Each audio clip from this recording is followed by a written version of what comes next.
Buenas noches, estimados doctores. Damos inicio a la segunda sesión del curso. Bienvenido, doctor Sergio.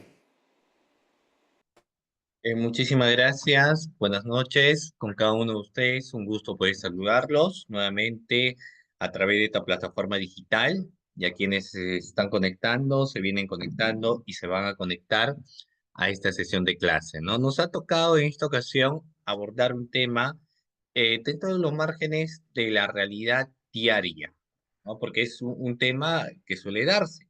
Muy bien. ¿Y sabe usted por qué le voy a señalar? Porque lo que vamos a mencionar en esta oportunidad es básicamente lo relacionado, doctores, a atención al usuario, ¿no? Esa es la temática que vamos a abordar.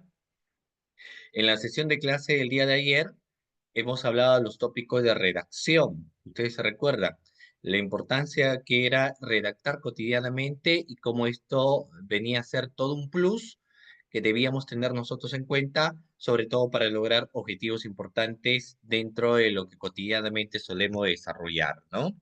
Hoy vamos a hablar un poco de la atención al usuario dentro del contexto sobre todo de la labor del Ministerio Público y quien básicamente tiene una participación inicial de atención al usuario, ¿no? El Ministerio Público, voy mencionando inicialmente, es una institución jerarquizada, existe jerarquía institucional.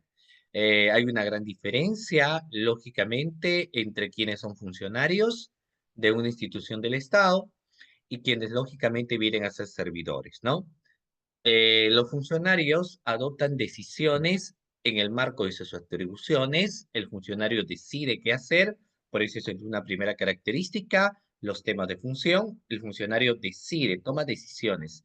De hecho, el día de ayer, cuando hablábamos cómo plasma sus decisiones el fiscal, hablábamos que lo plasma a través de las disposiciones, a través de los proveídos y al momento de formular los requerimientos. Es decir, el fiscal habla con disposiciones igual a decisiones fiscales. Habla a través de los proveídos, que son de mero trámite, y por supuesto que sí, formula los famosos requerimientos. Así trabaja el Ministerio Público, ¿no? Al ser una institución jerarquizada, vamos a ver que lo que nosotros encontramos como órgano componente del Ministerio Público es hablar del Ministerio Público en su primera fase, es decir, la primera instancia del Ministerio Público que está encabezada, lógicamente, por las fiscalías. ¿Cuál es la primera instancia? Las fiscalías provinciales. No nos olvidemos. La primera instancia del trabajo que se suele desarrollar en el Ministerio Público, la primera instancia vienen a ser las fiscalías provinciales, ¿no? Una segunda instancia, las que ven los recursos de elevación de actuados. Estamos hablando de las fiscalías. ¿Qué fiscalías, doctores? Hablamos de la fiscalía de primera instancia, las fiscalías provinciales y las fiscalías que ven los casos en segunda instancia son las fiscalías superiores, ¿no? Pero no queda así porque luego tenemos las fiscalías supremas y FN, que en este caso es Fiscalía de la Nación. O sea, esa es la estructura piramidal, por supuesto que sí, dentro de una institución tan grande como el Ministerio Público. Ahora, no son las únicas, porque también funcionan las coordinaciones, se tiene presidencia, la Junta de Fiscales Superiores, la Junta de Fiscales Provinciales, se tiene diversas gerencias, es decir, el Ministerio Público es una institución bastante compuesta, bastante jerarquizada, ¿no? Y dentro de ella encuentras a los funcionarios, pero también encuentras a quienes son llamados servidores públicos o sencillamente servidores. Ya cuando hablamos de los servidores, hay una gran diferencia entre quién es funcionario y lógicamente entre quién viene a ser servidor dentro de una institución del Estado, ¿no? Por ejemplo, eh, ¿quiénes vendrán a ser servidores dentro de la institución del Ministerio Público? Hablamos lógicamente de quiénes, de los asistentes en función fiscal. El asistente en función fiscal es un servidor, el asistente administrativo es un servidor, quienes ocupan cargos de especialistas dentro del Ministerio Público son lógicamente servidores también. Una gran diferencia que uno puede encontrar entre un funcionario y un servidor es la toma de decisiones, porque el que va a tomar decisiones es un funcionario, no es un servidor, ¿no? Los funcionarios toman decisiones, es decir, los fiscales, y tienen lógicamente una característica autónoma de decisión, a diferencia de un servidor, porque los servidores son subordinados del aparato estatal, ¿no? Dentro del contexto de la jerarquía.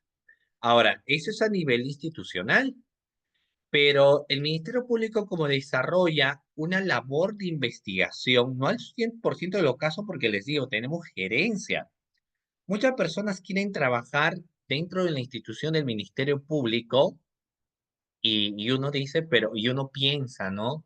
Que el fiscal está al tanto de las convocatorias, que el asistente también. Es decir, las personas que ya trabajan dentro de la institución del Ministerio Público no están al tanto de las convocatorias, sino que el que se encarga de las convocatorias es la gerencia de potencial humano.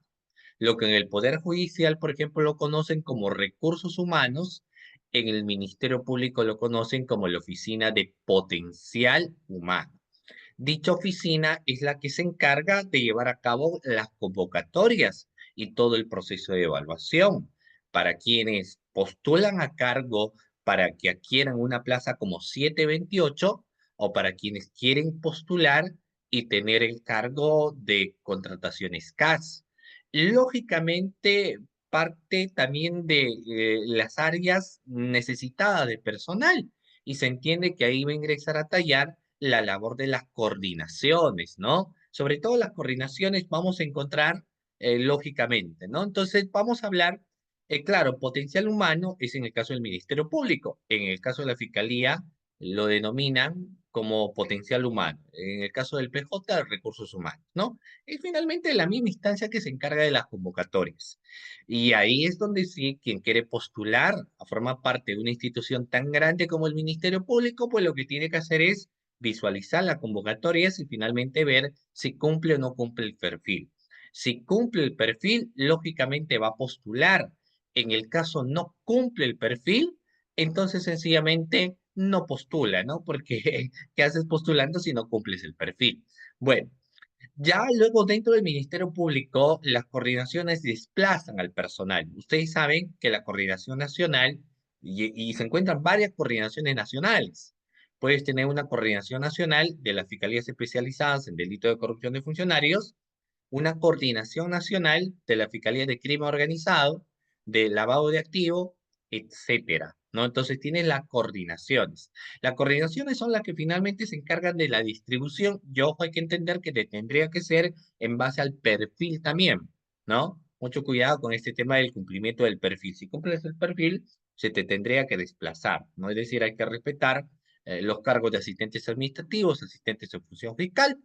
Bueno, ya cuando te desplazan y, por ejemplo, ingresas a laborar en una fiscalía provincial, ustedes saben que las fiscalías provinciales son la primera instancia.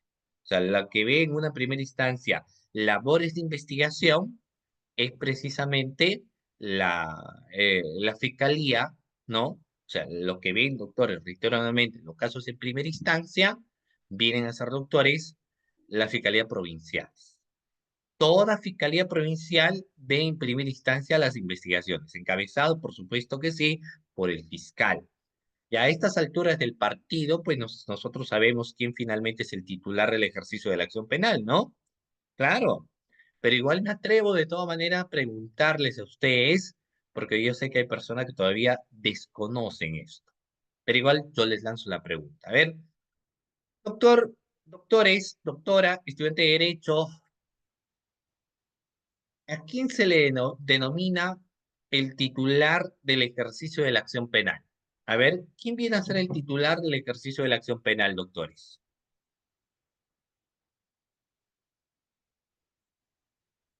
¿Quién es el titular del ejercicio de la acción penal?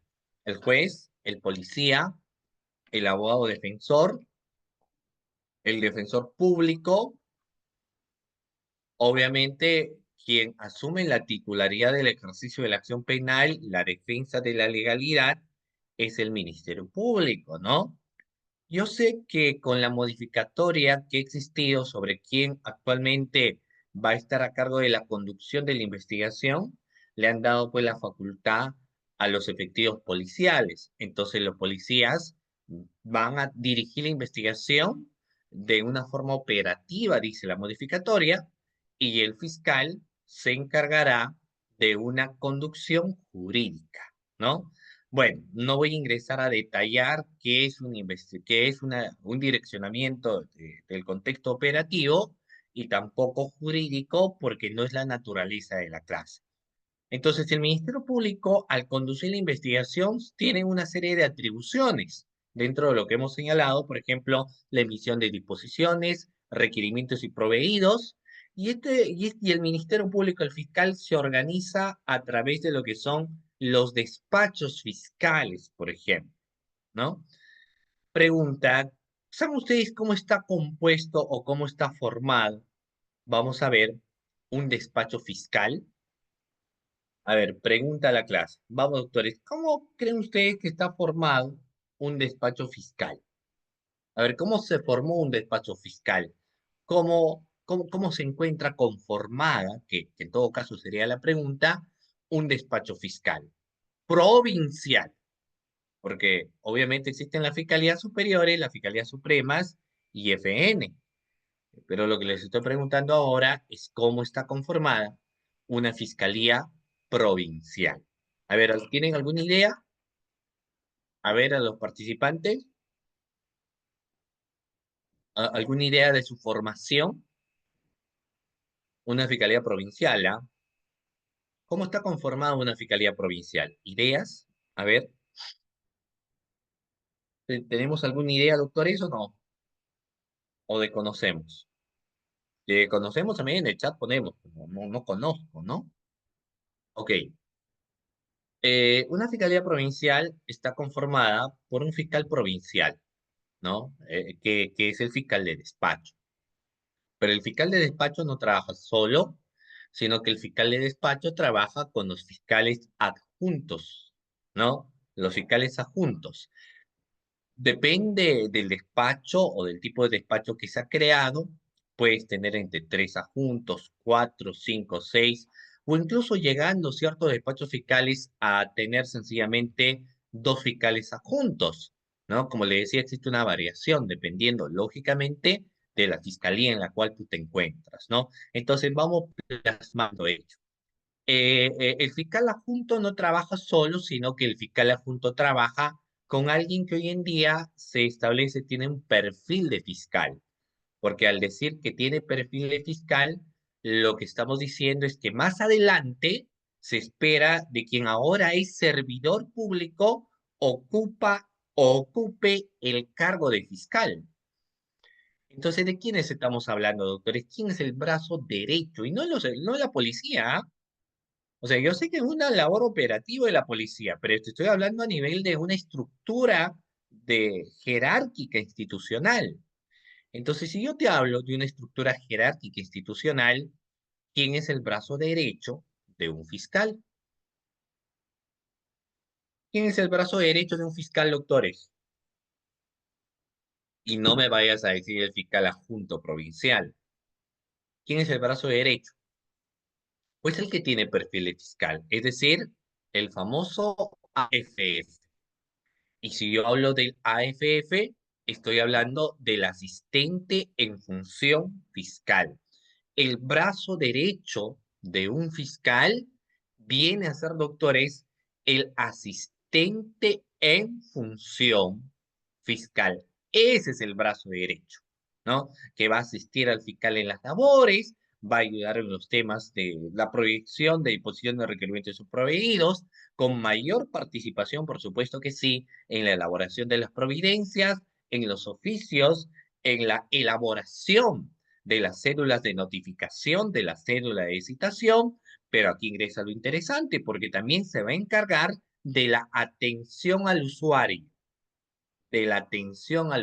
¿no? Es cierto que a veces termina siendo un híbrido, porque el asistente administrativo que tiene en realidad otro perfil, termina ocupando en muchos de los casos la función que va a desempeñar el fiscal, ¿no? pero lógicamente la atribución que le corresponde a un asistente administrativo es muy diferente a la atribución que técnicamente le corresponde, por supuesto que sí, a un asistente en función fiscal. El asistente en función fiscal tiene múltiples funciones, múltiples atribuciones, y dentro de esas funciones o atribuciones que le dan al asistente en función fiscal, está relacionado lo que vamos a plasmar en esta clase, atención al usuario. ¿Han escuchado hablar de la atención al usuario? Entonces yo te pregunto, ¿quién es el usuario procesalmente hablando? A ver, doctores. Claro, se habla de atención al usuario. ¿Y quién es el usuario? ¿Quién es el usuario, doctores? A ver, vamos. Voy a sacarme el saco, está haciendo un calorcito. A ver, pero ¿quién es el usuario? A ver, doctores. Vamos. ¿Quién es el usuario?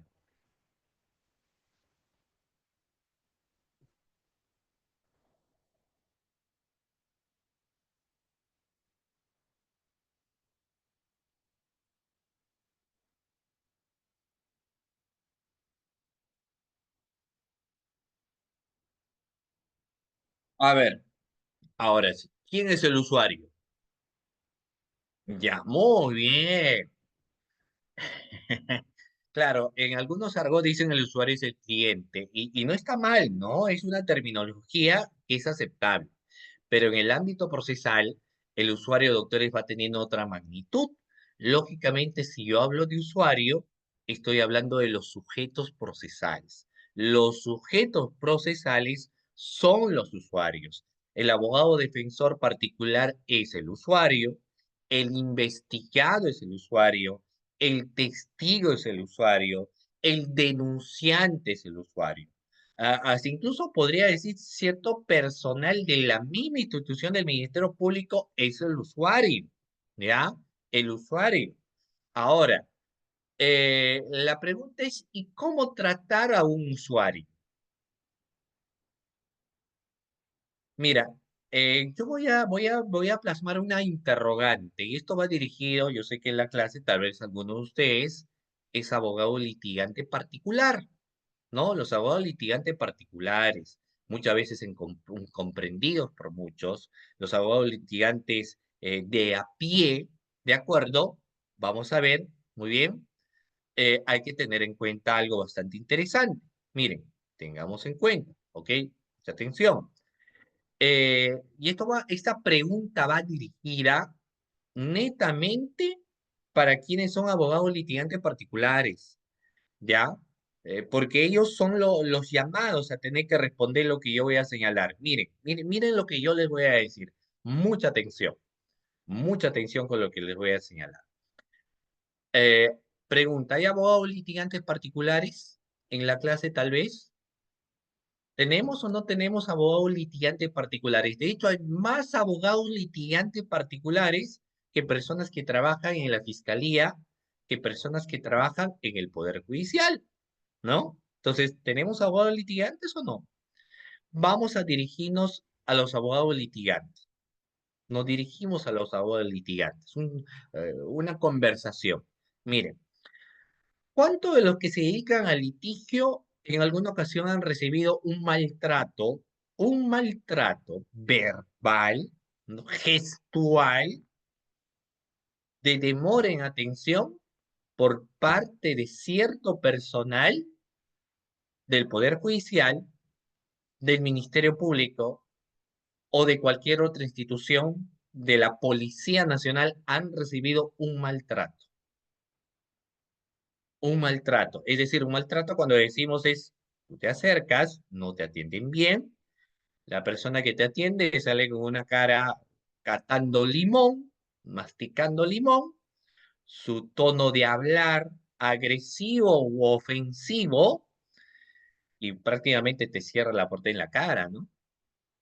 ¿Correcto? Entonces, por eso la pregunta va dirigida, y esto les digo, porque en colegas que se dedican al ámbito del litigio, dicen la verdad, lo que callamos los abogados litigantes, Lo que callamos los abogados de pie, porque voy contento, amanezco, levanto 6 de la mañana, 5 de la mañana, me voy al gimnasio, hago ejercicio y voy con todas las energías para defender las causas justas, ¿no? Para llegar a la verdad, para defender las causas justas, me voy a la dependencia policial y me tratan mal.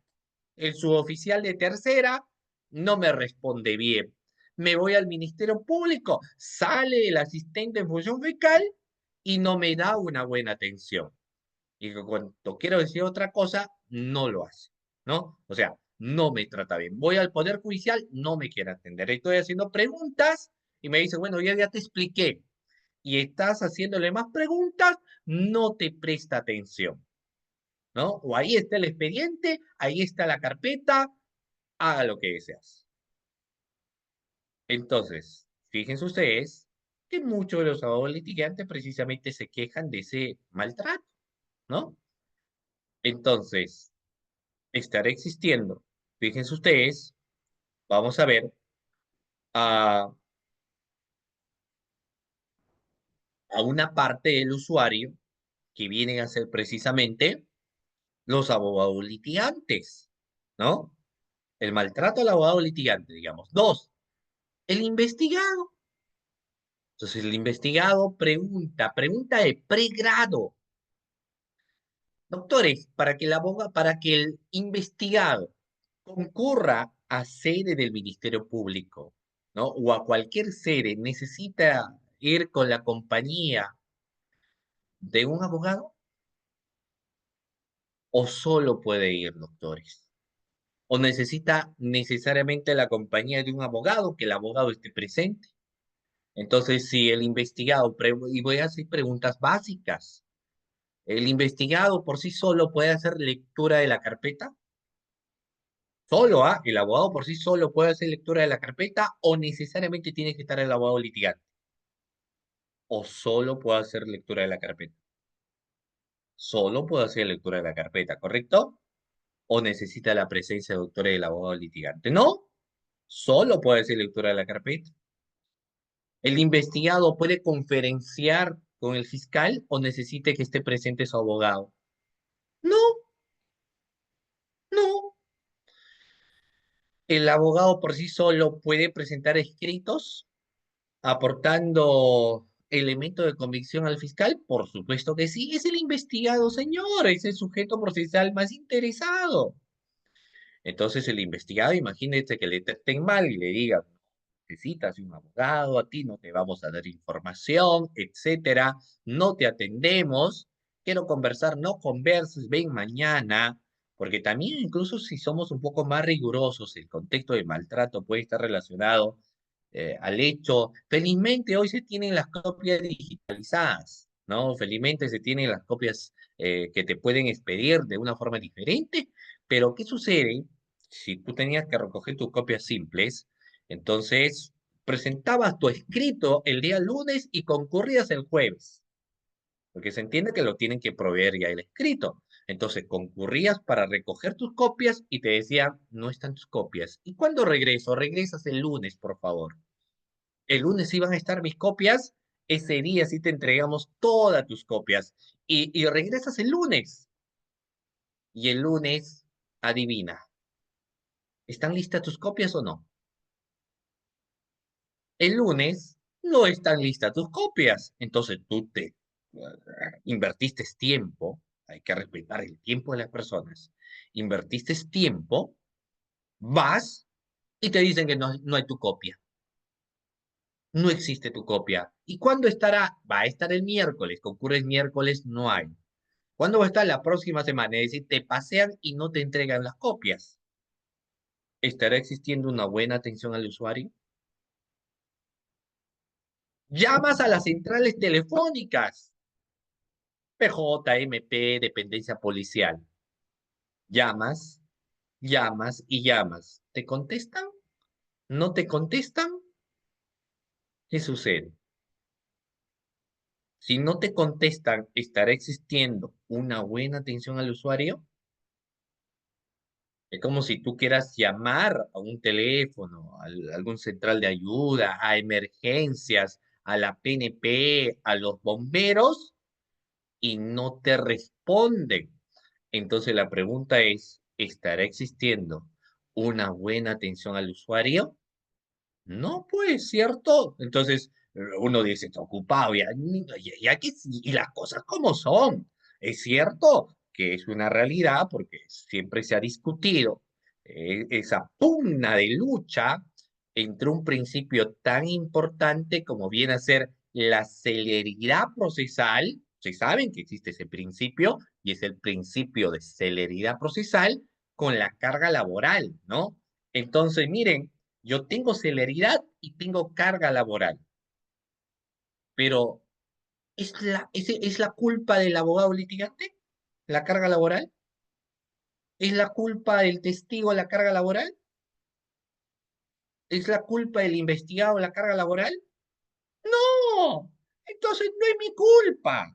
Como no es la culpa, algo se tiene que hacer. Entonces, no puedo decir estaba muy ocupado y por eso no contesté el teléfono. Se entiende que hay un área específica para contestar. Sino, ¿para qué tienes el teléfono? ¿Como adorno? No, se entiende que si está el teléfono es para que contestes, para que respondas.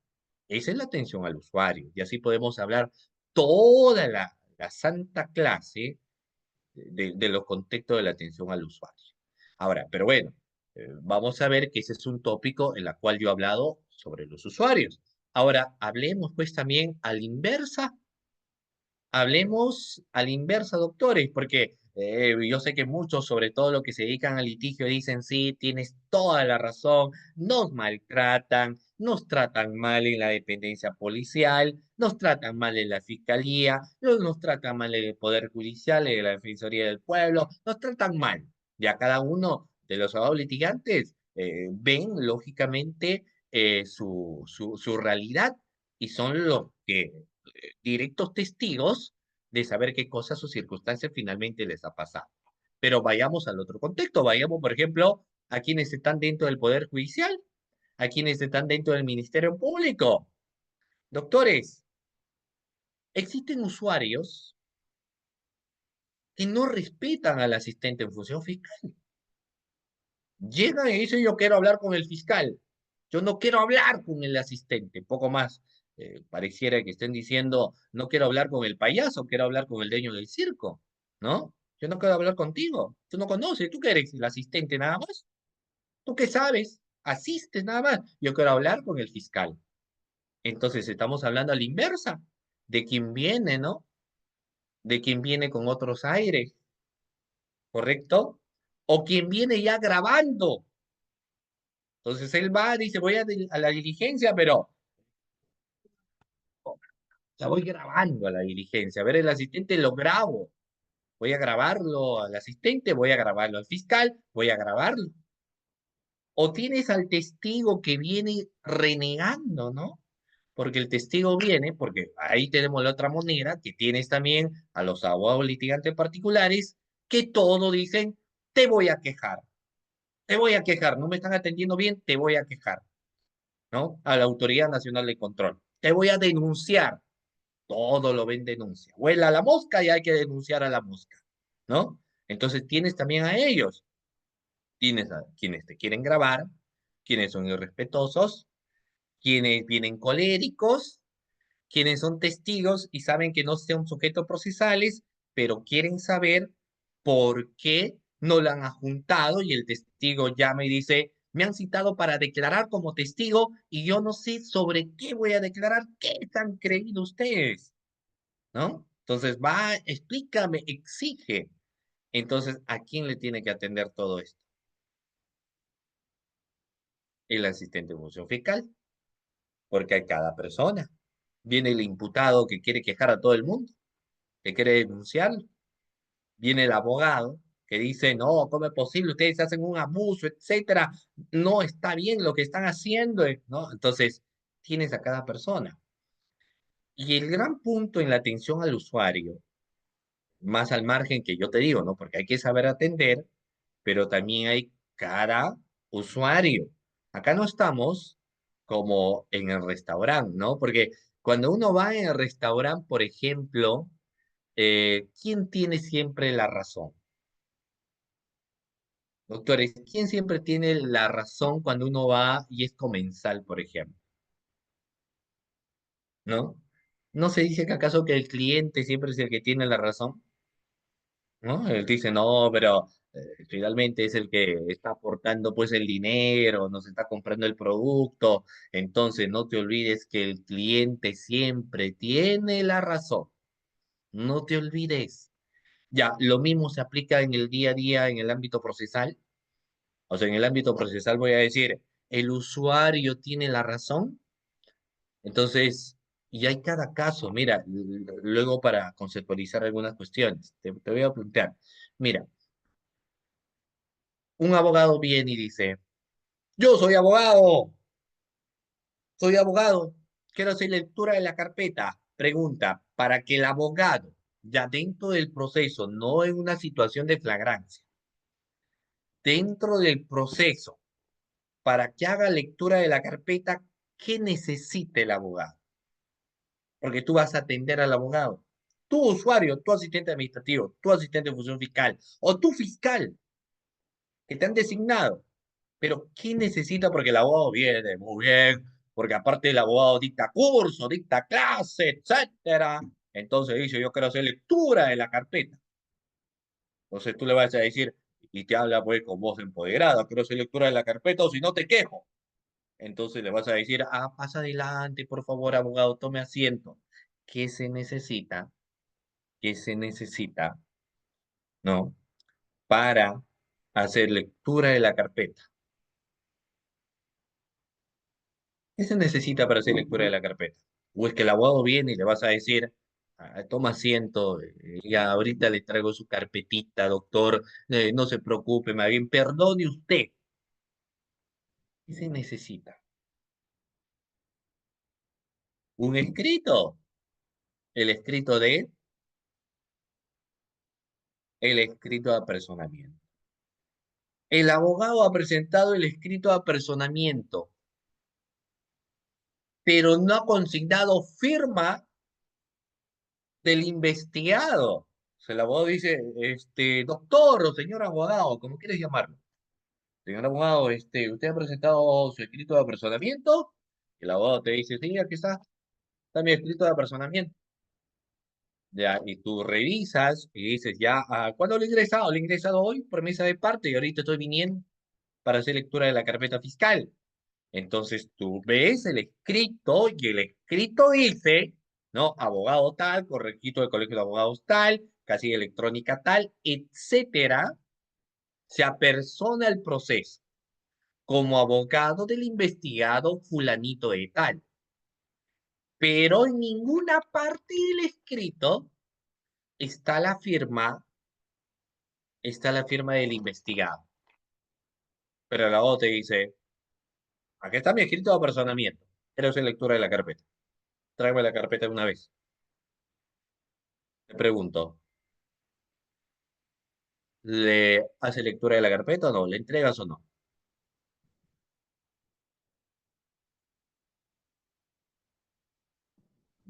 ¿Le entregas o no? Vamos, ¿le entregas o no la carpeta? ¿O te le quedas mirando sin hablar nada? ¿Le entregas o no le entregas la carpeta? Y ahí yo te pregunto, ¿por qué no? ¿Qué no le vas a entregar la carpeta? Luego te dice, está mi escrito. Acá dice escrito de apersonamiento. Señor asistente, ¿usted sabe leer o no sabe leer? ¿Qué dice? Escrito de apersonamiento. Necesito la lectura de la carpeta. O si no, le voy a presentar un escrito, porque usted me está obstaculizando mi derecho a la defensa.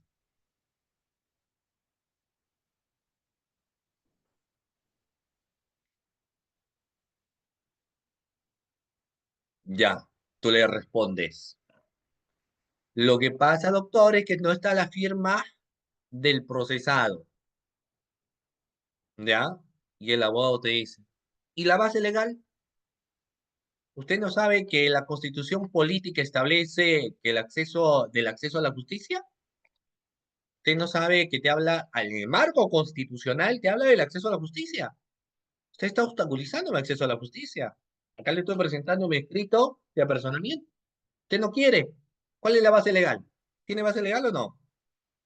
Porque hay abogado y hay abogado, ¿no? No crees que el abogado te va a decir, a ver, asistente, por favorcito, he venido para hacer lectura de la carpeta. No sé si por favor me puede prestar la carpetita. Hay abogado y hay abogado. El abogado, pues, está bien petulante, ¿no? Es un abogado que viene con aire de divo y te dice, a ver, usted no sabe el acceso a la justicia, aquí está mi escrito de personamiento. ¿Cuál es la base legal? Dígame. Si no, yo ahorita me voy a control interno y lo que haga usted también. Lo van a investigar. ¿Qué le dices? Te atemorizas, te acobardas y le dices, bueno, ingresa, lee la carpeta o no. ¿Qué haces? ¿Te lo Te lo metas al metas a abogado? ¿Qué harías? Y te hablo de un contexto real. ¿Qué vas a hacer?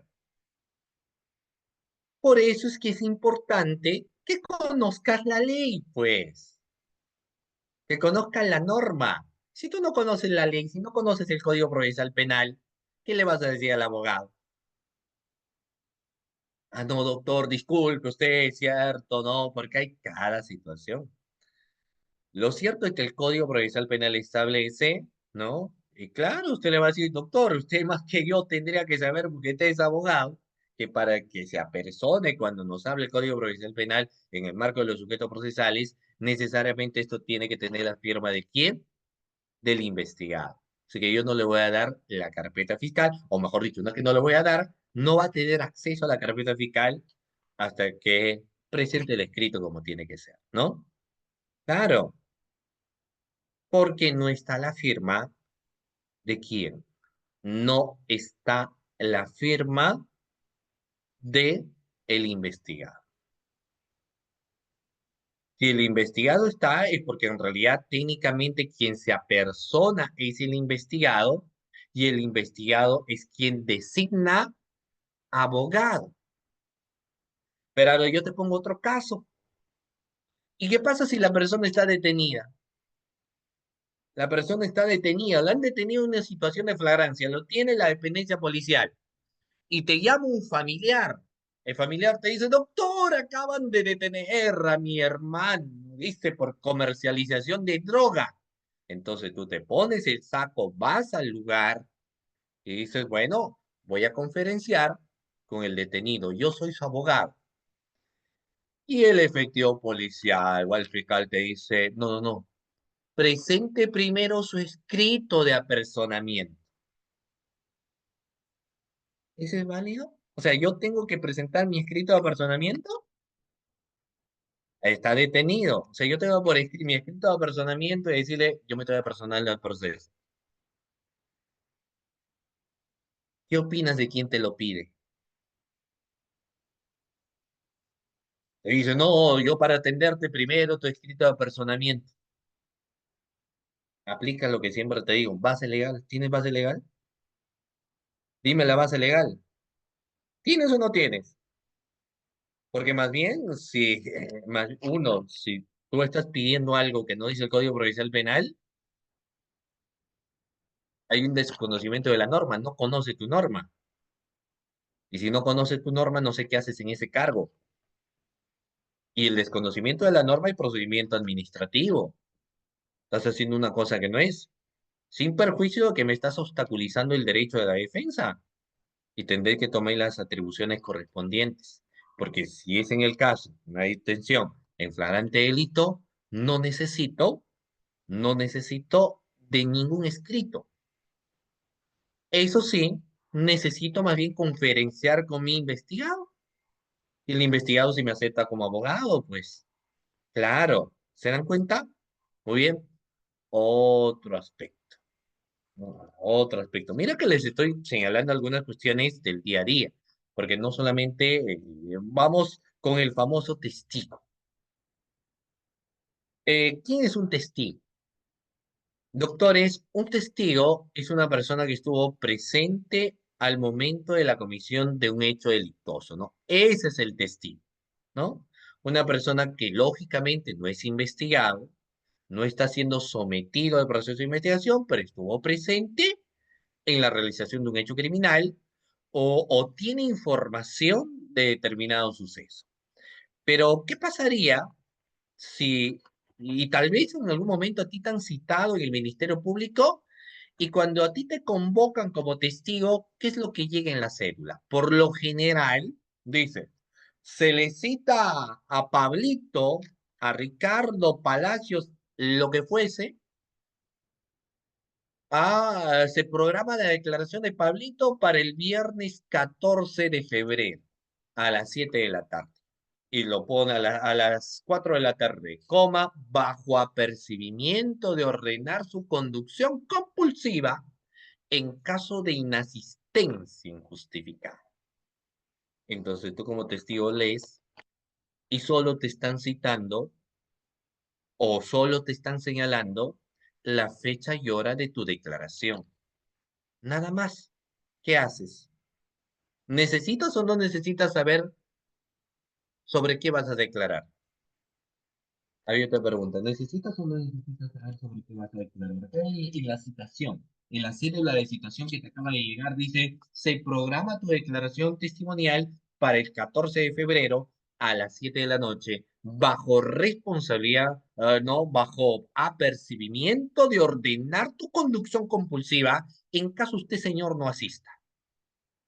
Y tú estás yendo como testigo. Yo te estoy preguntando, ¿necesitas saber sobre qué vas a declarar o no?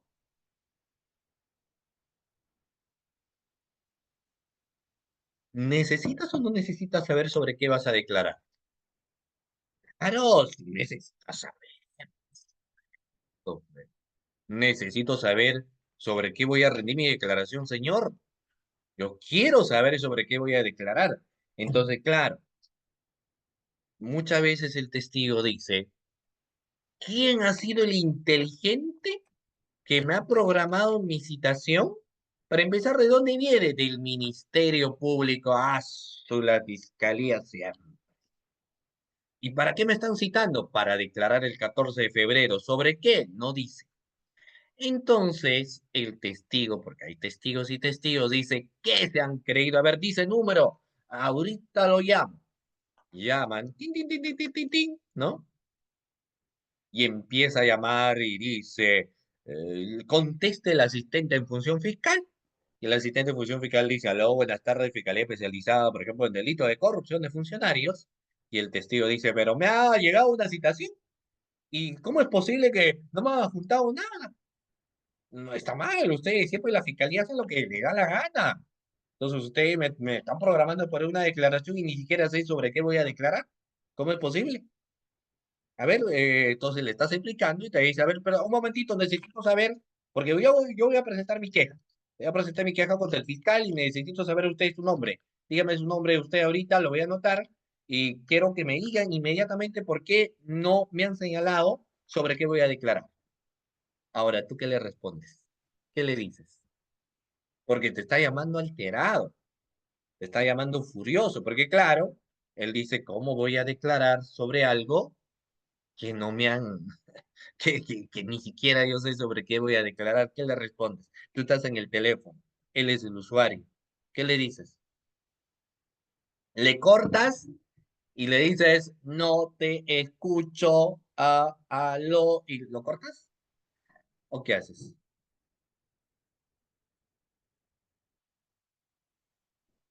¿O te pones de tú a tú? Y le dices, bájame la voz, no me digas eso, ¿cómo es posible? Yo soy el asistente o yo soy el fiscal. ¿Qué haces? ¿Qué es esa atención al usuario? Pues, ¿qué haces en ese momento?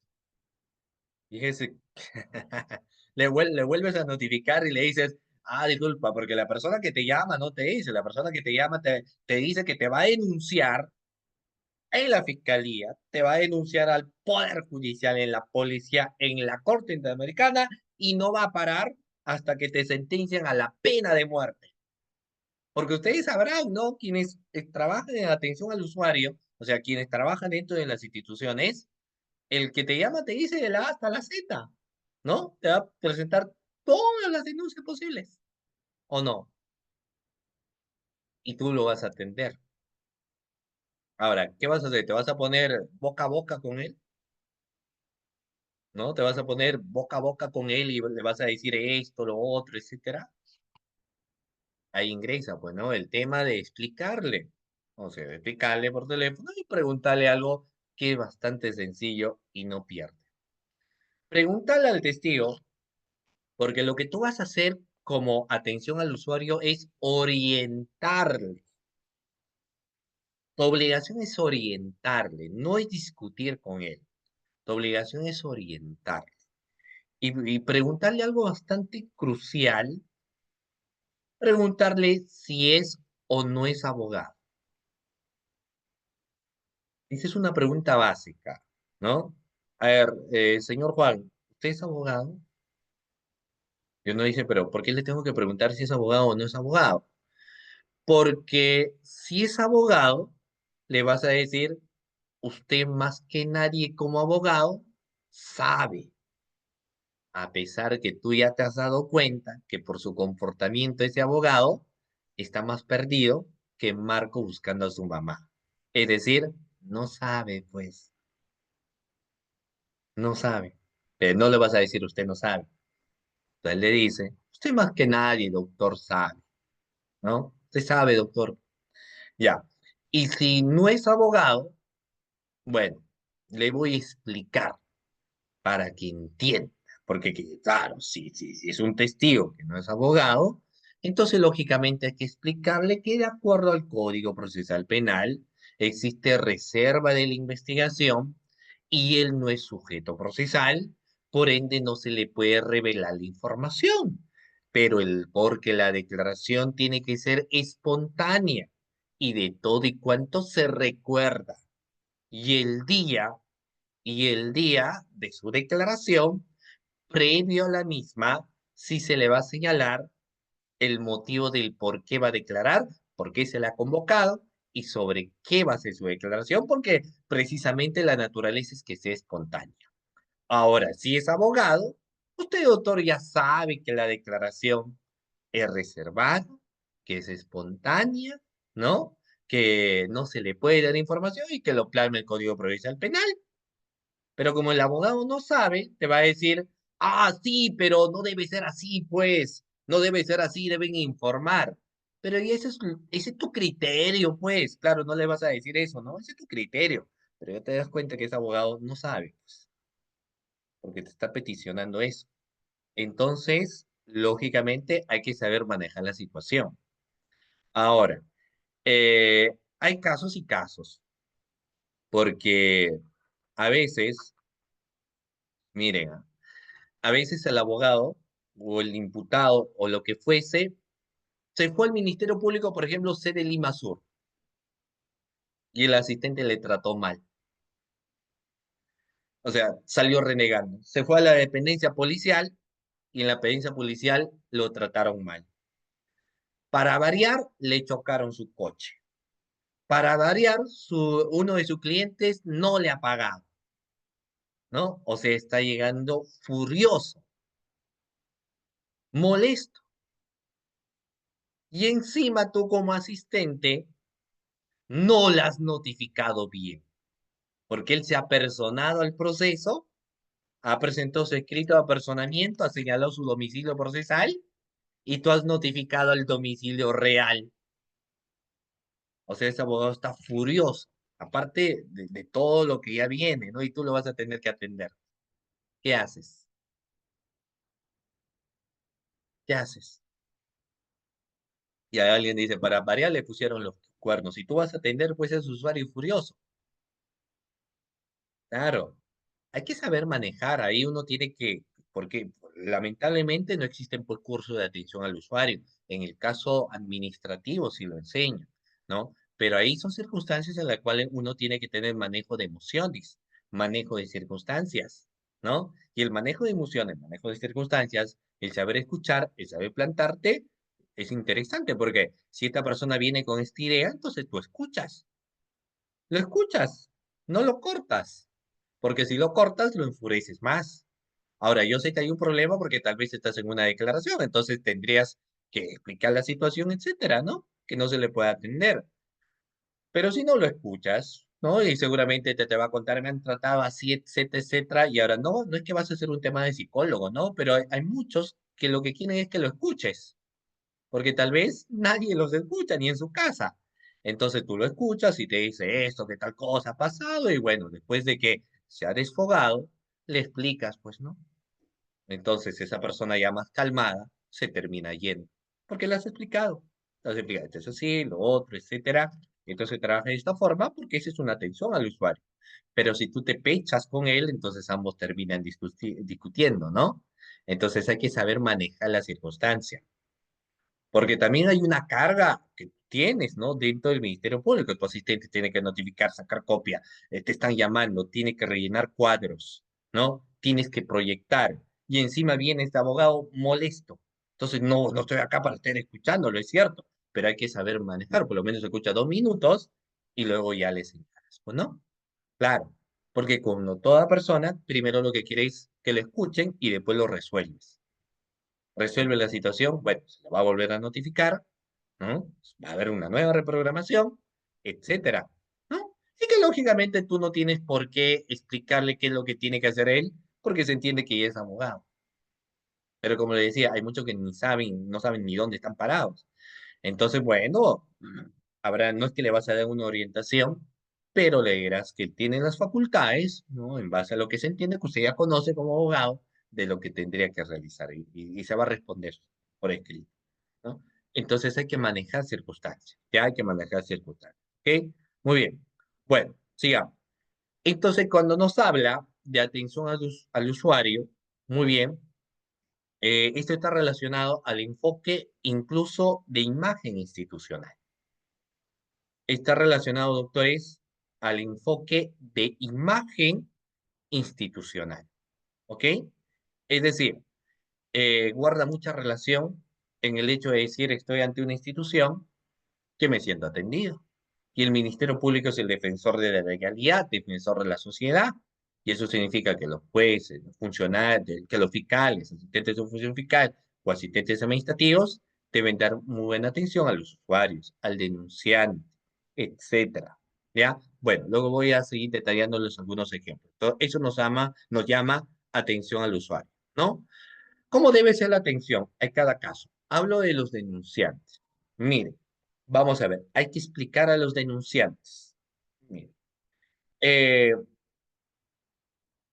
cuando alguien va a presentar una denuncia verbal, presenta la denuncia verbal, eh, yo te voy a hacer, te voy a plasmar y te voy a hacer la siguiente pregunta, ¿ya? El denunciante dice, se ha suscitado un hecho, quiero presentar una denuncia. Entonces va a presentar la denuncia en la fiscalía que se encuentra de turno. A ellos se le va a presentar la denuncia verbal. Entonces concurre con el fiscal y yo te pregunto, ¿qué es lo que se tiene que hacer? El fiscal le tendría que decir, a ver, quiero que usted sea claro, que me diga sobre qué delito, sobre qué hechos, sobre qué circunstancias, o primero lo escuchas, sus hechos de denuncia. ¿Qué es lo que tendrías que hacer? A ver, yo te pregunto, ¿ya? ¿Qué harías? Le precisas, se le dice, a ver, un momentito, antes que me cuentes, quiero que me digas el delito. Primero el delito, dónde se cometió, el día que se cometió, y luego me explicas. Sí, que me tengas que explicar, porque si me dice ya es otro delito, yo te voy a derivar. O primero lo escuchas.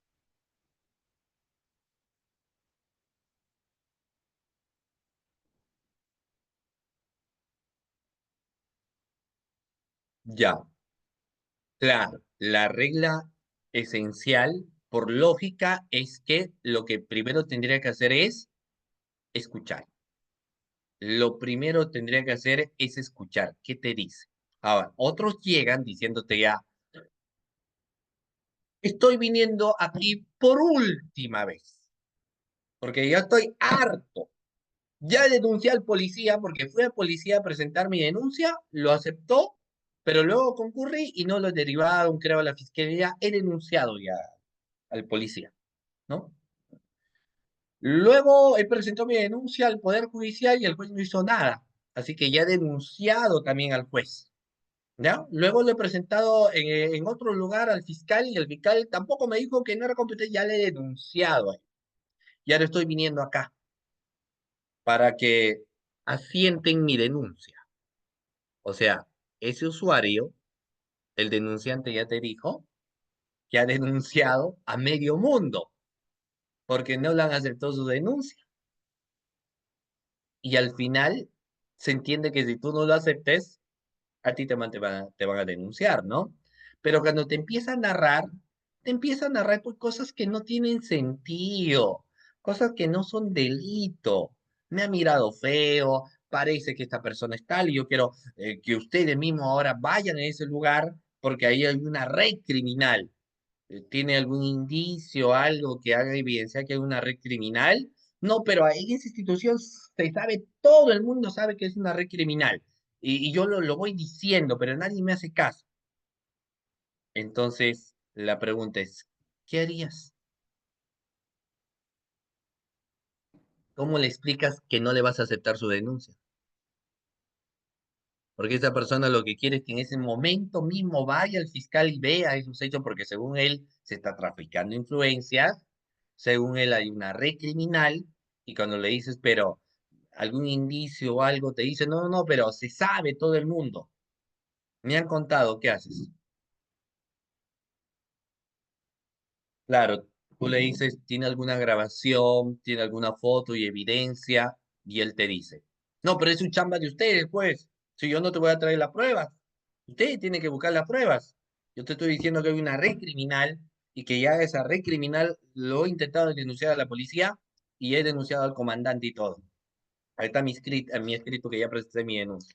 He ido a tal fiscalía y me dijo que no es competente, me dijo que es acá. Igual le voy a denunciar al fiscal, ¿no? Ahora yo quiero que usted me acepte mi denuncia ahorita. Acá está escrito mi denuncia porque me han dicho que usted es el fiscal de turno. Ya, aquí está mi denuncia. ¿Qué haces?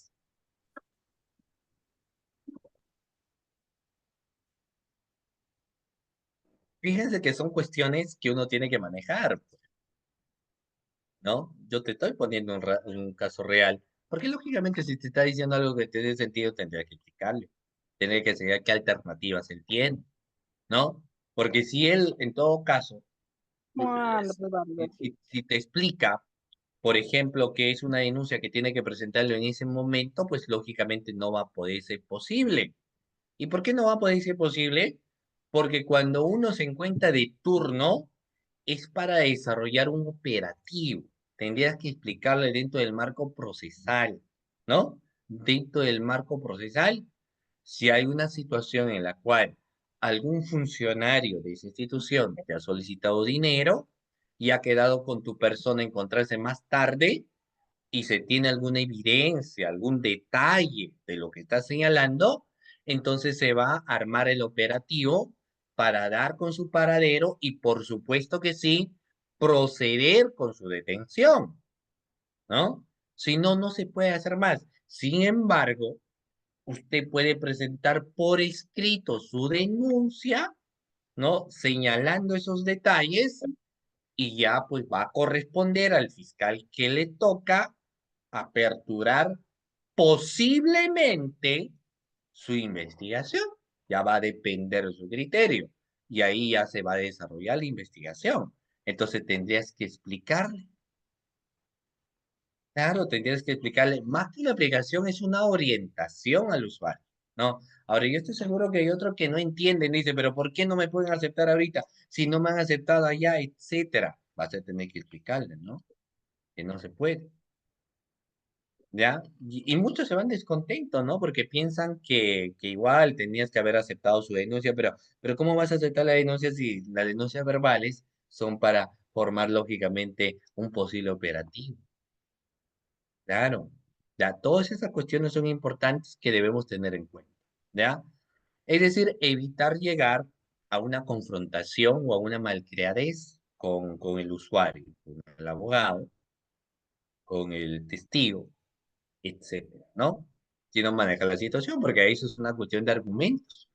Ahora, yo sé que muchos desconocen, entonces lo orientas, ¿ok? Oye, doctores, Eh, Acá le voy a señalar también, si ustedes quieren un poco el tema de este contexto de atención al usuario, aquí les dejo el número de WhatsApp, que es el 997 588013, ¿ya? 997 588013. Y ustedes dicen, profe, la PPT de atención al usuario. PPT o diapositiva de atención al usuario, ¿ya? Bueno, sigamos, doctor. Vamos a ver, ya hemos hablado acá del Ministerio Público y acá vamos a ver a continuación la atención al usuario, ¿no? Cuando hemos hablado atención al usuario, lo primero teníamos que señalar era finalmente quiénes son los usuarios. Y hace un momento le he señalado, ¿ah? A ver, nuevamente voy a formular la pregunta a ustedes, porque lo que voy a preguntar es, ¿y quiénes vienen a ser los usuarios, doctores? ¿Quiénes venían a ser los usuarios?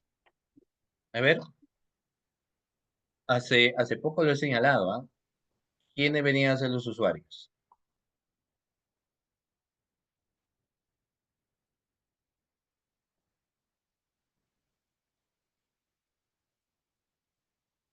Ujú, excelente. Los usuarios venían a ser las partes procesales, como por ejemplo, ¿quién es? El abogado litigante, ¿no? El abogado de a pie. ¿Quién más? Los testigos. ¿Quién más? El investigado. Ujú, ya. Persona del Ministerio Público, personal del Poder Judicial, la víctima y público en general. ¿Ok? Todos ellos que yo he señalado, abogado litigante, testigo, investigado, personal del Ministerio Público, personal del Poder Judicial, público en general, todos ellos, estimados doctores, toditos, toditos, toditos, sin excepción, vienen a ser los usuarios. ¿Qué te parece? Son los usuarios. ¿Ok? Muy bien, el abogado litigante es el usuario, hemos visto. Y hay que conocer las funciones y atribuciones también del abogado litigante. Por ejemplo, vamos, ¿el abogado litigante es un sujeto procesal o no? Doctores, ¿el abogado litigante es un sujeto procesal o no? A ver, ¿no es un sujeto procesal el abogado litigante? ¿Sí o no? Si está personado, por supuesto que sí. ¿Y el abogado a qué tiene derecho? ¿Cuáles son los derechos, doctores, que tiene el abogado litigante?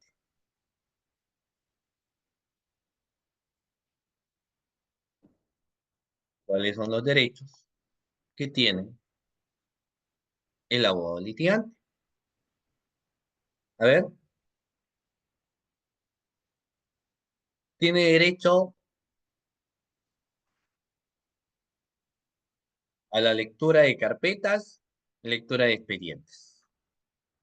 Tiene derecho a conferenciar con el abogado, con el fiscal. Tiene derecho a la toma fotográfica. Tiene derecho a solicitar copias, ¿no? Son los derechos del abogado litigante. Tiene derecho a participar de las audiencias, de las diligencias que se van a llevar a cabo o no. Claro, hay un derecho del abogado litigante y uno tiene que conocer esos derechos para poder, lógicamente, atender. Si el abogado, miren, presenta un escrito, y yo te voy a preguntar, vamos a ver qué tanto conocemos. Entonces, el abogado presenta un escrito donde dice, vamos a hacer defensa conjunta, es decir, tres personas vamos a defender a un investigado, ¿no? Tres personas vamos a defender a un investigado, porque como les acabo de señalar, lo que vamos a hacer nosotros es la defensa conjunta, tres en uno. Entonces, los tres abogados se constituyen, los tres abogados concurren. La pregunta es, En la toma de declaración del investigado, ¿tienen que participar los tres abogados, sí o no? O tú le vas a decir un momentito, un momentito. Si bien es cierto, ustedes hacen defensa conjunta, pero solo uno va a participar. ¿Participan los tres o solo uno? Vamos, ¿participan los tres o solo uno?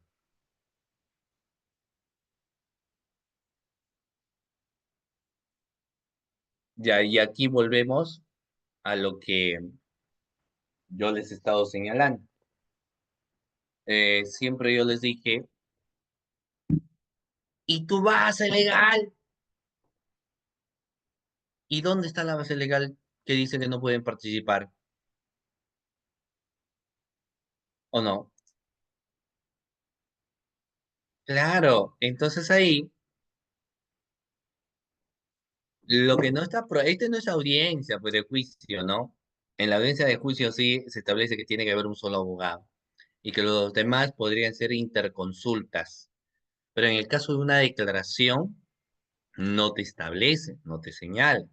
Entonces, lógicamente, depende mucho del criterio, ¿no? Porque finalmente, si viene a ser una declaración del investigado, el investigado, doctores, eh, yo le voy a hacer preguntas. El representante del Ministerio Público va a formular las preguntas. Hoy en día se entienden los efectivos policiales bajo la conducción jurídica del fiscal, pero finalmente sí se formulan las preguntas correspondientes y va a ser el testigo, o mejor dicho, los abogados que luego harán sus preguntas correspondientes. O sea, no hay ningún problema, ¿no? Y otro aspecto importante, doctores, miren lo que le voy a hacer porque es importante, porque cuando hablamos de usuario, no solamente la atención para la copia o otro tipo de estas situaciones. Eh, digamos, vamos a ver, y esto va como pregunta, ¿ya?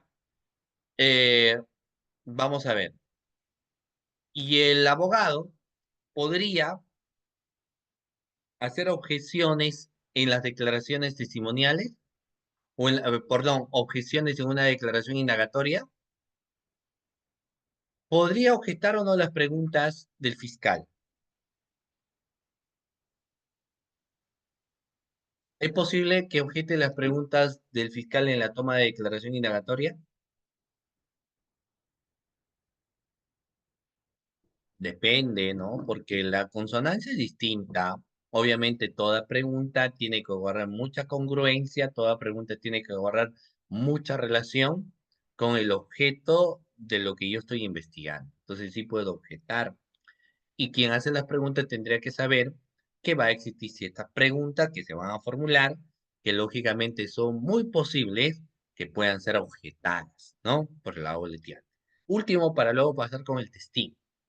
Miren, y luego les voy a seguir haciendo este tipo de preguntitas. El abogado litigante puede, miren, vamos a ver, ya, eh, estamos en un caso de declaración testimonial.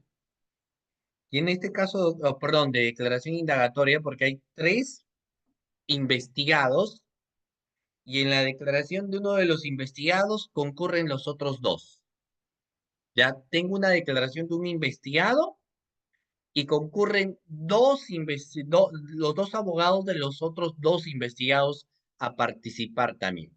La pregunta es, ¿estos abogados que están participando, porque sí pueden participar, pueden formular preguntas al otro imputado o no, a nivel de investigación? ¿Pueden formular preguntas o no? ¿Qué piensa? Porque ¿qué pasaría si empiezan a formular preguntas? Yo soy el abogado de uno de los investigados y quiero formular preguntas al otro investigado. ¿Se puede o no se puede? A ver, ya acá ya te cambio el rol porque tú ya tienes el rol de fiscal y se entiende que debes conocerlo. ¿Puede hacer preguntas? Doctor, buenas noches. El abogado no puede formular preguntas al imputado que no está patrocinando. Ya, y eso lo establece. ¿Quién lo establece? El Código Procesal. Procesal penal. Claro, entonces el Código Procesal Penal más claro. El Código Procesal Penal dice, el abogado defensor no podrá formular preguntas sobre al imputado que no defiende a nivel de la investigación. En el juicio oral sí lo puede hacer. Entonces, si por más que el abogado, porque hay abogados que dicen, yo quiero hacer la pregunta aquí, me toca formular la pregunta, pero no puedes formular la pregunta porque no estás defendiendo a fulano de tal. Entonces, no vas a poder realizar, por más que quieras, ninguna pregunta. ¿Ya? Muy bien. Ahora, el testigo. Vayamos con una pregunta básica de pregrado. El investigado, doctores, sí puede hacer uso de su derecho a guardar silencio, ¿cierto, doctores? El investigado sí puede hacer uso de su derecho a guardar silencio. No dice absolutamente nada porque ese es el derecho del investigado. ¿O está obligado a declarar? No, pues no está obligado a declarar. Por eso es cuando aplican el artículo 66 del Código Procesal Penal para atraer al imputado de grado fuerza, o sea, yo soy del grupo de personas que no entiende por qué hay que traer al investigado de grado fuerza. ¿Y saben por qué les digo? Porque no tendría que ser necesario. El investigado, si desea, concurre a su declaración. Y si no desea, no concurre a su declaración. Porque él sabe, lo importante es que hay que notificarlo. Entonces, ¿por qué lo voy a traer de grado fuerza? Si no quiere venir, no viene, pues. Porque al final, si el imputado va a venir, si no quiere declarar, lógicamente va a decir, yo hago uso de mi derecho a guardar silencio. Entonces, ¿le puedes obligar a declarar? No puedes obligarlo a declarar. Está haciendo uso de su derecho a guardar silencio. Es decir, no quiere decir absolutamente nada y no puedes obligarlo a declarar. Si desea, declara. Si no desea, sencillamente no declara. Pero en ningún caso puede existir una obligación a que declare. Y ahora pasemos al otro usuario, que es el testigo. Así como el imputado no está obligado a declarar, vayamos en el caso del testigo. Pregunta, ¿el testigo está obligado a declarar? ¿Sí o no?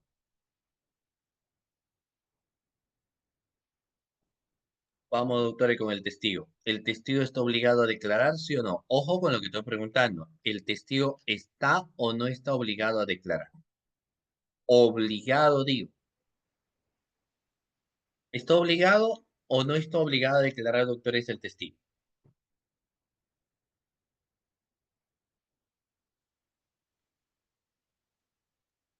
No está obligado a declarar, doctor, respecto de hechos de los cuales pueda surgir, por ejemplo, responsabilidad para él o para algún familiar hasta el cuarto grado de consanguinidad, segundo de Mm, afinidad.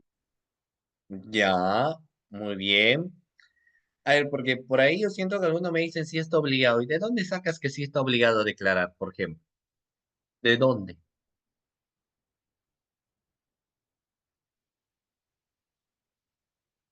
¿No? ¿De dónde sacas que sí está obligado el testigo a declarar? El artículo 71 del Código Procesal Penal establece que el imputado no está obligado a declarar. Y el mismo Código Procesal Penal establece sobre las testimoniales tres aspectos en los cuales el testigo no está obligado a declarar. Ahora dice, ¿por qué le? Claro, algunos dicen, pero vayamos por partes. ¿Cuáles son aquellas tres circunstancias en las cuales el testigo, porque yo tengo que conocer eso, ¿no? Si yo voy a darle la atención al usuario, yo tengo que saber, porque a veces el testigo, ya hemos dicho anteriormente, yo le puse un ejemplo. Cuando el testigo dice, yo necesariamente quiero tener acceso a la lectura de la carpeta fiscal y se le dice, no, tú no eres sujeto procesal. Yo quiero saber el motivo sobre el cual voy a declarar. No te voy a dar ningún motivo porque sabemos que la declaración tiene que ser espontánea, ¿no? Entonces se le va explicando los motivos, la razón, las circunstancias del por qué no se le va a decir absolutamente nada, ¿correcto? Pero así como yo tengo que conocer eso, tengo que saber cuáles son las tres situaciones en las cuales el testigo no declara. Y una primera situación es que el testigo no va a brindar declaración. Uno, cuando el investigado termina siendo un familiar suyo.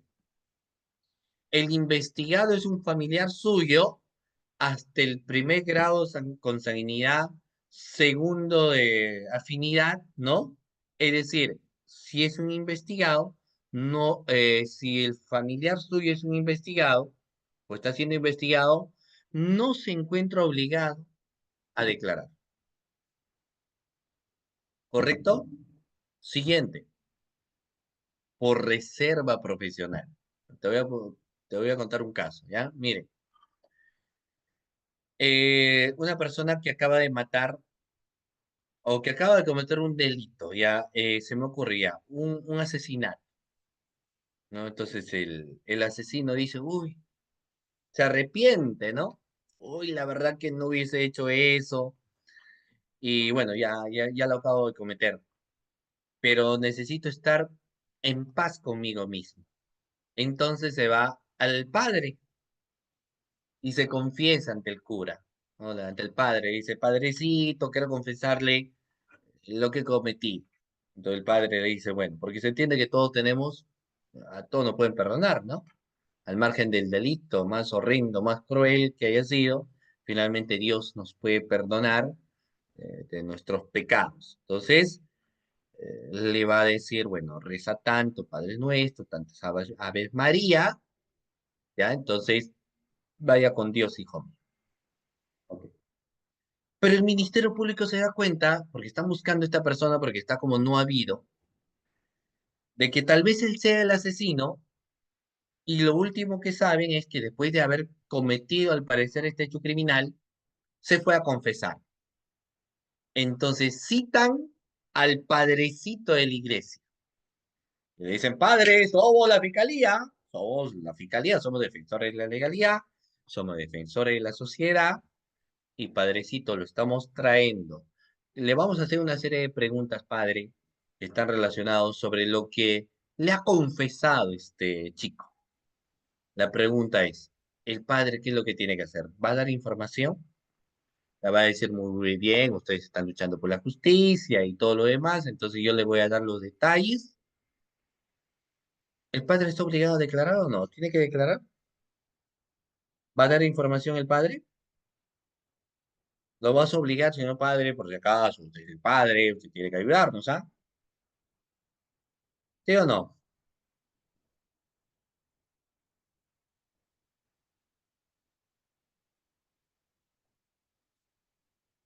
Por supuesto que no, pues, claro. Por supuesto que no. Porque en el caso, doctores, muy bien, de que el Código Procesal Penal establece, si que citan a alguien que tiene reserva de información por secreto profesional, ¿no? Luego habla de los sacerdotes, por ejemplo, o cuando tienen una reserva de información nacional, entonces no están obligados a brindar declaración. No hay una obligación para que ellos, doctores, técnicamente declaren, para que ellos técnicamente brinden información. No están obligados, señor. No hay una obligación para que ellos declaren. ¿Cómo la ves? No están obligados. Si desean declarar, si no desean declarar. No hay una obligación. ¿Ok? Bueno. Y el tercer punto es que el testigo no va a brindar declaración sobre hechos sobre las cuales podría surgir su responsabilidad penal, ¿no? Entonces, por ejemplo, a veces en primera fase puede ser que el Ministerio Público haya iniciado una investigación contra los famosos LQR, ¿no? Entonces, el fiscal inicia la investigación contra los que resultan, pues, doctores, en este caso, responsables, ¿ok? El fiscal inició la investigación contra los que resultan responsables de la comisión del hecho criminal. Entonces, si el fiscal inició la investigación contra los que resultan responsables de la comisión del hecho criminal van a citar a declarar y esta persona que declaren van a venir en su condición de testigos. Entonces el abogado dice, pero si tú declaras ahora como testigo que no tienes derecho a acceso a la carpeta y demás, tal vez se terminen incorporando. Tal vez se terminen incorporando como investigado, dicen. Entonces, el testigo puede hacer uso de su derecho a guardar silencio sobre hechos en las cuales podría surgir su responsabilidad, como dice doctores. El testigo, ya, la tercera situación, ¿ah? El testigo puede guardar silencio sobre hechos de las cuales podría, no te dice que va, sino te dice podría surgir su responsabilidad penal. ¿Ok? Claro, ya, muy bien. Ahora, eh, ya, el usuario también es el investigado, ¿no? Correcto, el investigado. Entonces, ya sabemos los derechos del investigado, ¿no? A ver, yo le voy a preguntar, vamos a ver, doctores, pregunta, ¿cuáles vendrán a ser los derechos que tiene el investigado? Yo tengo que conocer esto, como les digo, para poder dar una adecuada atención al usuario. Entonces, les estoy preguntando, ¿cuáles vienen a ser los derechos del investigado? A ver, ¿quién me dice cuáles son los derechos del investigado, doctores? Vamos, enuméreme cuáles son los derechos del investigado.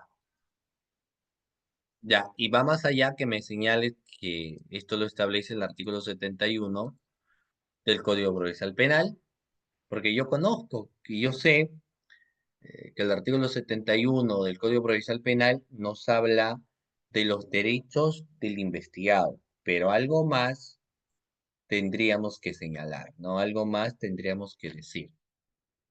A ver,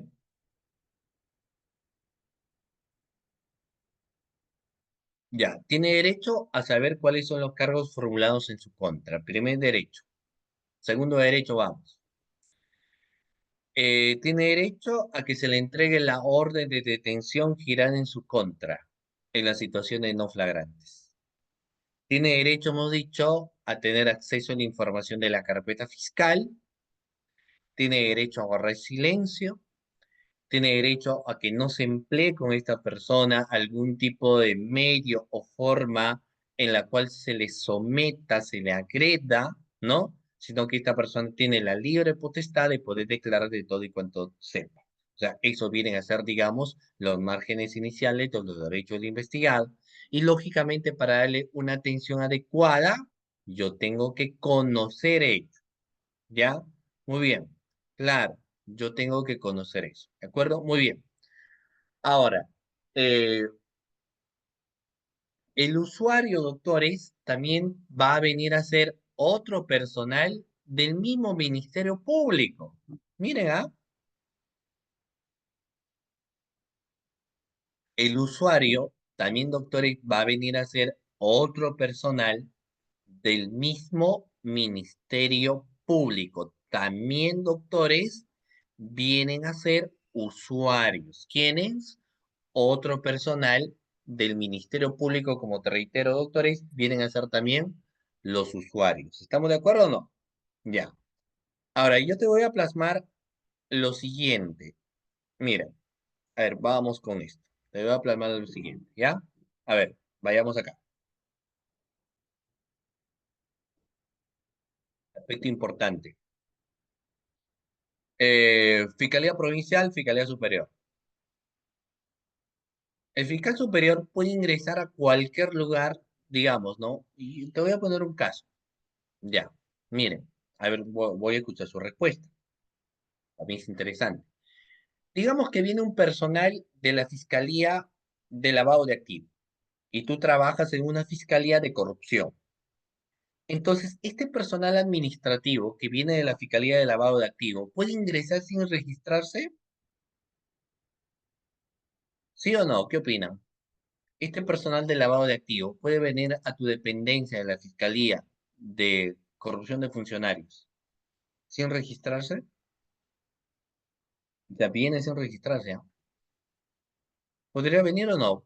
Y decir, yo soy de la casa, yo soy del Ministerio Público. A mí no me registran, pues, si soy del Ministerio Público, faltaba más. ¿Lo tienen que registrar o no? A ver, ¿lo registras o no? ¿Tú trabajas en corrupción? ¿Viene un personal de lavado de activos? ¿Lo registramos o no?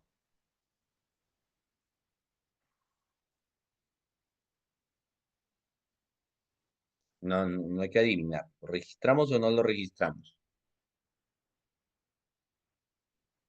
O le decimos, pase usted, no quiere una tacita de café. En realidad, doctores, mm, eh, la institución es una, pero también hay que ser muy cuidadoso con los registros, pues así sea del Ministerio Público. Porque, por ejemplo, al despacho no puedes ingresar sin denunciar, por más que sea del Ministerio Público, será de la Fiscalía, pero uno, en primer lugar, este es un despacho y no puedes ingresar si no hay autorización del provincial o de algún personal que se encuentra aquí, ¿no? Así tú seas de la Fiscalía. No te da carta libre de que tú ingreses, porque acá tenemos esas investigaciones, tenemos autonomía, ¿ya? Entonces, eso es algo que hay que tener en cuenta también, ¿no? No es que vas a ingresar como tú deseas, etcétera, ¿no?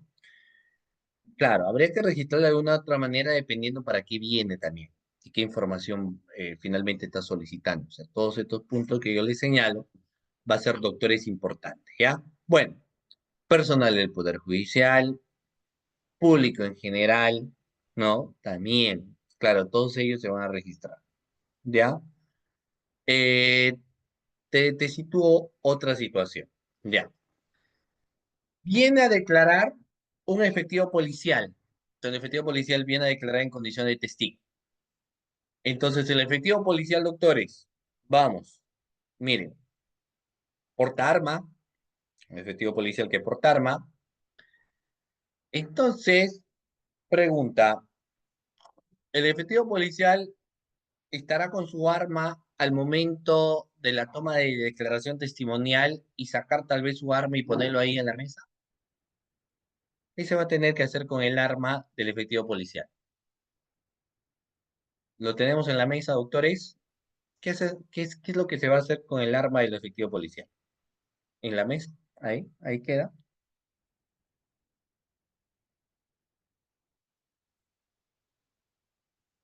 Ya que, ¿qué es lo que va a suceder o qué va a pasar con el arma? Tiene que ponerse, obviamente, tiene que quedar en custodia. La declaración no te voy a tomar con el arma ahí. El arma te tendrá que poner en custodia. Abajo los de seguridad tendría que haber puesto en custodia dicha arma. Acá vas a subir sin ningún arma, sin ninguna. Ahora, ¿y qué pasa si es un alto funcionario que viene con su seguridad? Viene con lo que se llama sus chalecos. Entonces viene con seguridad por aquí, viene con seguridad por este otro lado, es decir, viene con su seguridad. Ahora yo te pregunto, ¿viene con su seguridad y al momento de la toma de su declaración, la seguridad te estarán a sus costados, protegiéndoles, cuidándoles? ¿La seguridad tiene que estar ahí o no? ¿Qué opinas?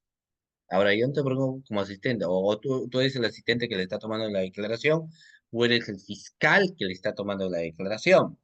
Pero en ese momento, si vino este alto funcionario público con sus chalecos, tiene que estar ahí presente, hay que jalarle sillita también para ellos.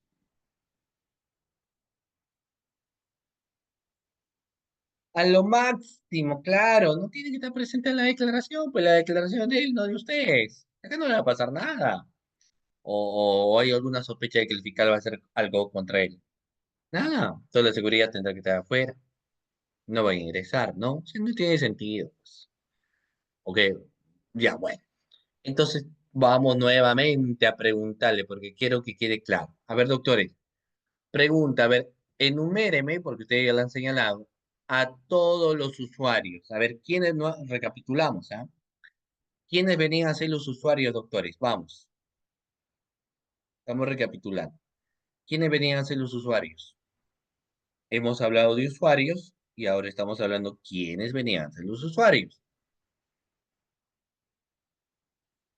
A ver, vamos. Le hemos señalado, doctores, quiénes eran los usuarios.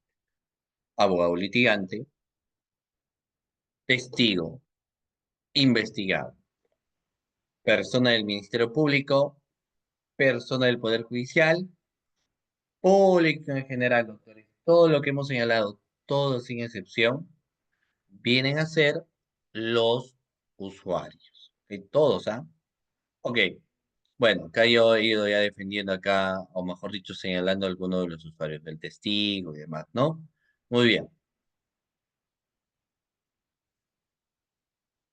Un punto bastante interesante es sobre cómo atender al usuario y está relacionado a la carpeta fiscal.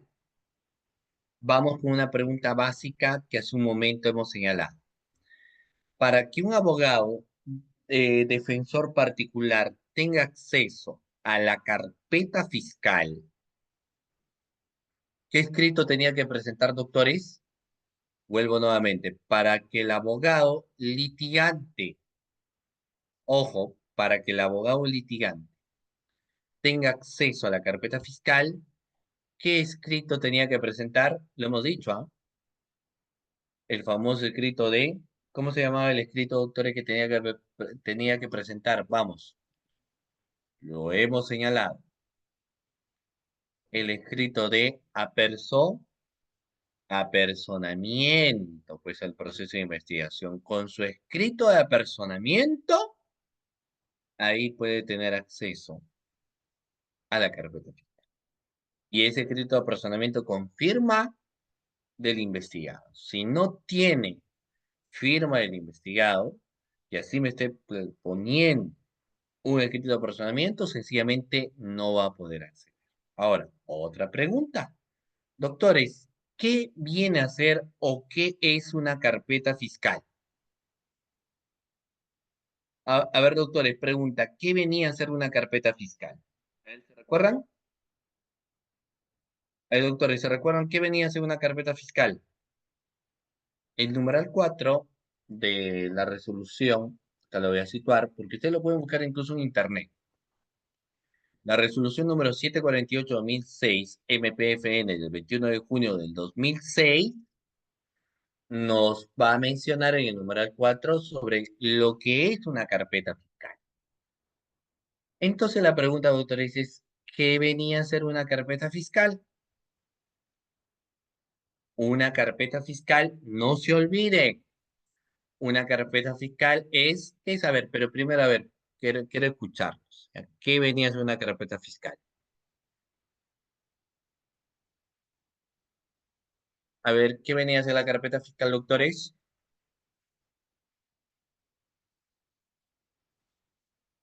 La carpeta fiscal viene a ser una herramienta, ya, el número de la resolución es la siguiente, la resolución número 748-2006. Esa es la resolución. Número 748-2006 MPFN del 21 de junio del 2006. Esa es la resolución. La número 748-2006 MPFN del 21 de junio de 2006, doctores. Esa es la resolución. ¿Ya? Y nos habla de un total de 3 capítulos. Normas generales, de la carpeta fiscal física, de la carpeta fiscal física electrónica, del monitoreo de la carpeta fiscal. El numeral 4, ya que estoy viendo que no me están respondiendo, establece que la carpeta fiscal viene a ser una herramienta técnica de trabajo. No nos olvidemos. Carpeta fiscal, ok, carpeta fiscal, herramienta técnica de trabajo. No te olvides, ¿ya? Muy bien. Ok, hablando del usuario. Miren, eh, el abogado ustedes saben que la carpeta fiscal tiene o está dividida en carpeta fiscal principal y en carpeta fiscal auxiliar. Obviamente no quepa duda que tiene derecho a acceder a la carpeta fiscal principal, pero aquí ingresa la otra interrogante. Doctores, ¿tiene derecho a acceder a la carpeta auxiliar, sí o no? ¿Existe o no existe derecho de este asistente de poder acceder a la carpeta auxiliar?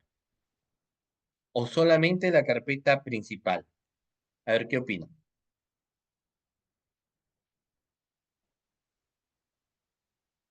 A ver, principal o auxiliar, o solo principal o ambas,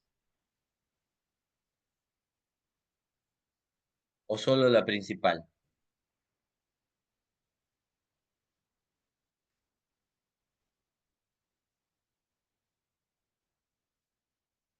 A ver, vamos, los escucho, o los leo, mejor dicho. ¿Solamente a la principal o también a la auxiliar? A ver,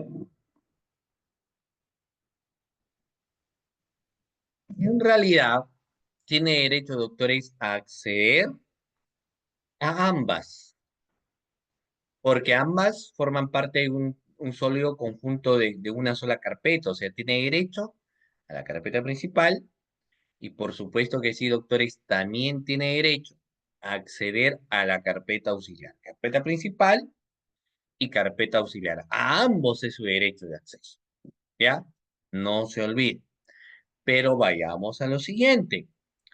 ¿Y qué sucede, doctores? Fíjense con lo que voy a señalar y con las carpetas de colaboración eficaz. ¿Tiene o no tiene acceso, doctores, a las carpetas de colaboración eficaz? Un tercero. O mejor dicho, los cuadernos. Ya no quiero llamar y confundirle como carpeta. Quiero llamarlo cuadernos. Tenemos un cuaderno de colaboración eficaz. Entonces la pregunta es, ¿tiene derecho a acceso o no al cuaderno de colaboración eficaz?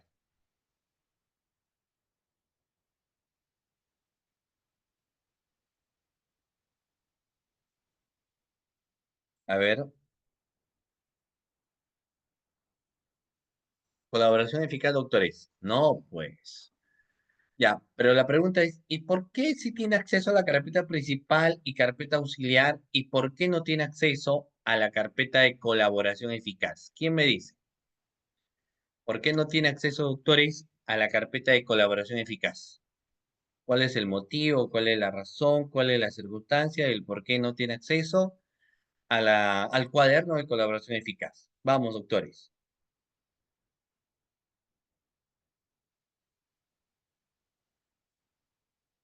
Por algo tiene que ser y lo que yo les estoy preguntando es el por qué.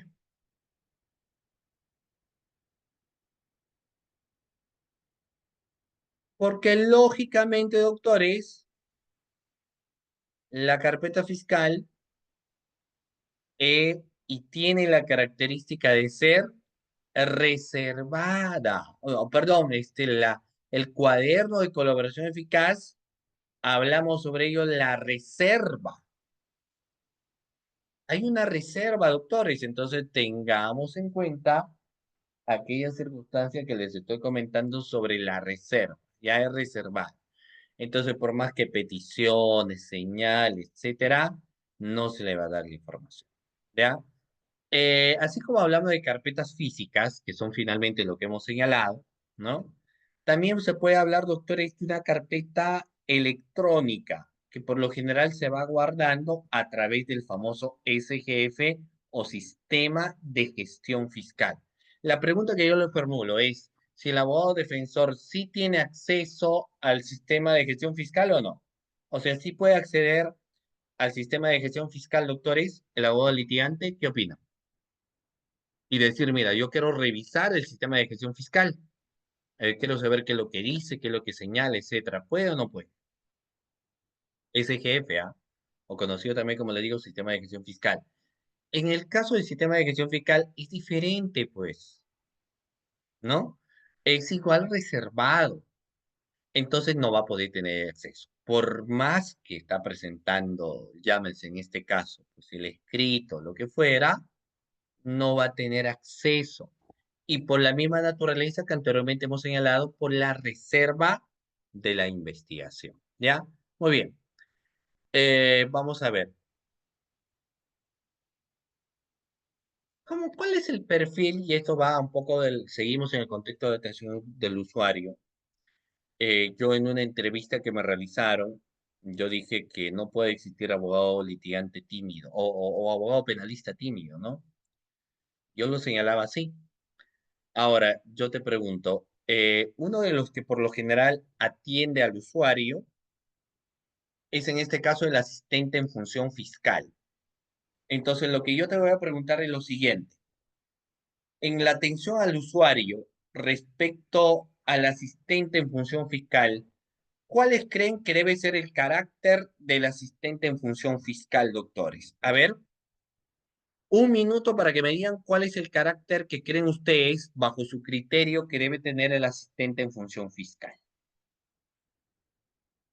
El carácter. ¿Cómo tiene que ser un asistente en función fiscal en su carácter? Y que forma parte del perfil, ¿no? Tiene que ser confrontacional, tiene que ser callado. ¿Cómo tiene que ser? Calmado, medio impulsivo, dramático. ¿Cuáles creen ustedes que es el carácter que tiene que tener, ya diligente, responsable y demás? Pero puede existir un asistente de función fiscal callado, temeroso, con miedos, que diga, ay, ¿y ahora? Oh, ¿qué va a pasar? Uy, vino el abogado, ¿ahora qué vendrá? No, ¿cierto?